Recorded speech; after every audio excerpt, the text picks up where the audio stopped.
This is Matthew Cratter from Trader University, and today I want to talk about a sneaky new type of crypto scam that you may not be aware of. There are really two types of cryptocurrency scams as I see it. The first kind is the one that we often talk about on this channel, and it goes sort of under the heading of my coin can do XYZ better than Bitcoin. And this usually involves a critique of Bitcoin by these altcoin supporters. They'll say Bitcoin is too slow, it's too old, it's boomer coin, etc. And I have this new coin, it's faster, it uses less energy, it has bigger blocks, it can do smart contracts, it's loved by the World Economic Forum. This is the kind of thing XRP people say as if that would be a positive thing. But this is the first real category. And the problem with this is that these altcoin marketers, they will never discuss out in the open the actual engineering trade-offs that someone needs to make between true decentralization, speed, whether something is a true bearer asset. If you're just pushing something because it has higher transactions per second, you can realize that centralized services like Visa do this very, very well. They don't offer final settlement. They're just another layer built on top of the U.S. banking rails, which is secured by the U.S. dollar, which is secured by proof of war and aircraft carriers. But they never talk about this. The real big red flag or warning sign is that these altcoins, they always have huge pre-mines. Insiders get to decide future monetary policy, as is true for Ethereum, for example. And these are the main two characteristics. You might call these better than Bitcoin scams. They include Ethereum, Bcash, BSV, XRP, etc. Now, the ironic thing about altcoins is that they don't actually have real existence. Their existence is parasitical on two things. It's either parasitical on the existing fiat system, like stablecoins, for example, or it's parasitical on Bitcoin itself. You notice that altcoins, the rallies always happen after the Bitcoin halving. When Bitcoin's in a bull market, the alts go up. When Bitcoin's in a bear market, the alts go down. The Bitcoin halving is really what determines these cycles. This tells you already how parasitical these alts are and how they are basically just higher beta versions of Bitcoin as viewed over the very short term. The other thing that the other way that alts are parasitical is they constantly market themselves with reference to Bitcoin. We're better than Bitcoin. We can do this better than Bitcoin, etc. So that's really the first kind of crypto scam. The second type, which we're beginning to see more and more of, I think is an even more sinister version, because these are perpetrated by people who claim to be Bitcoin maximalists in the good, positive sense of that term. They own up to that term. They say Bitcoin is the best, but I just started a new project. I printed up some tokens that are somehow connected to Bitcoin or will pay you in Bitcoin, and I want to sell you these tokens. When I was thinking about this, the quote about Satan masquerading as an angel of light was really the first metaphor that came to mind. The big warning signs here for this second category of cryptocurrency scam is that even though they're constantly talking about Bitcoin, for some reason, there's always a new token that's needed. And just by coincidence, of course, that new token just happened to be pre-mined by a bunch of insiders. And the more I investigate Stacks, this is the conclusion I come to. They have very good marketing, better internet built on Bitcoin. We're going to make Bitcoin programmable, enable decentralized apps, etc. But of course, they had to issue a token. It's the STX token, has a market cap just under $4 billion right now. And basically, this is a token that it's a utility token or security token. You lock it up, and then you can earn Bitcoin from it.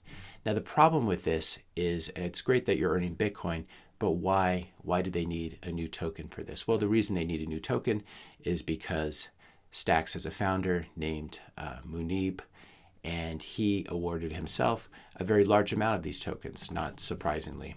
Pretends to be a Bitcoin maximalist.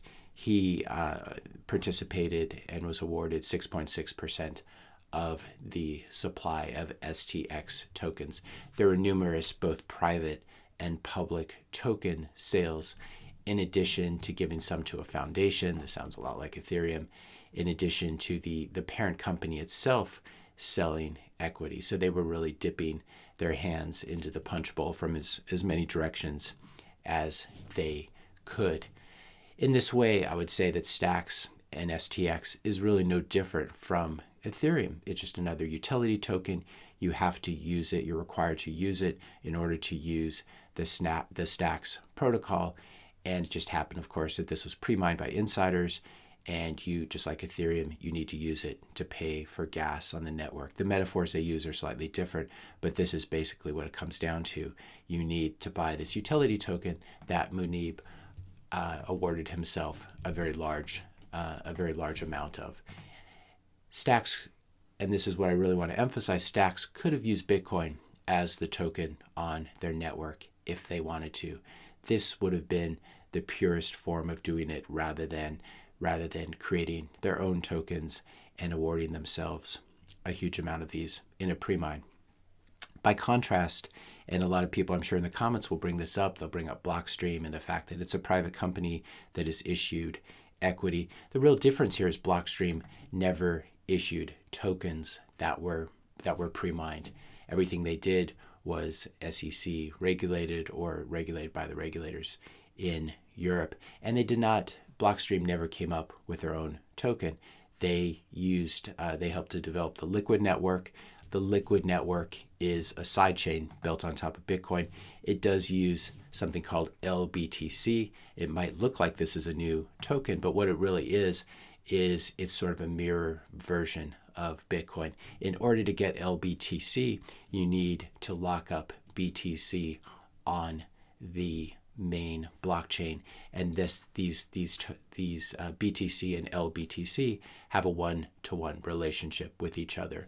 And so using Liquid, you are basically you need to accumulate and lock up Bitcoin and hold it on the base layer. There's no new token involved like there is with Stacks and the STX token.